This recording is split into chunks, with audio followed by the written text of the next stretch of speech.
தமிழக சட்டமன்ற தேர்தலில் பாஜகவுக்கு 75 தொகுதிகளை ஒதுக்க வேண்டும் என்று எடப்பாடி பழனிசாமியை மத்திய அமைச்சர் பியூஷ் கோயல் மிரட்டிவிட்டு போய் இருப்பதாக அதிமுக ஒருங்கிணைப்பு குழுவின் புகழேந்தி விமர்சனம் செய்துள்ளார். சேலத்தில் எம்ஜிஆர் நினைவு நாளை முன்னிட்டு அவரது சிலைக்கு புகழேந்தி மாலை அணிவித்து மரியாதை செலுத்தினார். அதன் பின்னர் செய்தியாளர்களை சந்தித்த அவர், படையில்லாத மன்னவர் என்பதைப் போல எடப்பாடி பழனிசாமி இருப்பதாக விமர்சனம் செய்தார். அதிமுக பாஜக கூட்டணியில் எடப்பாடி பழனிசாமி மத்திய அமைச்சர் பியூஷ் கோயல் சந்திப்பு தொடர்பான கேள்விக்கு பதிலளித்த புகழேந்தி, பியூஷ் கோயல் பேச்சுவார்த்தை நடத்த வரவில்லை, தொகுதி பட்டியலை இறுதி செய்ய வந்ததாக கூறினார். பாஜகவுக்கு 75 தொகுதிகள் வேண்டுமென கூறி பட்டியலை அவர் கொடுத்துவிட்டு போய்விட்டதாகவும் அவர் குறிப்பிட்டுள்ளார். அடுத்து தமிழகத்திற்கு வரும் அமித்ஷா அந்த பட்டியலை கொடுத்து ஒப்புதல் பெற்று சென்று விடுவார் என்றும் புகழேந்தி தெரிவித்துள்ளார்.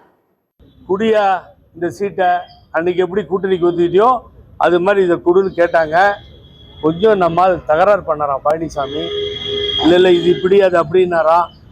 அவங்க அப்செட்டாக கோபமாக போனதாக செய்திகள் நம்பகபூர்வமாக கிடைத்திருக்கு. இன்றைக்கி ஒரு செய்தித்தாள் கூட எழுதியிருக்கு.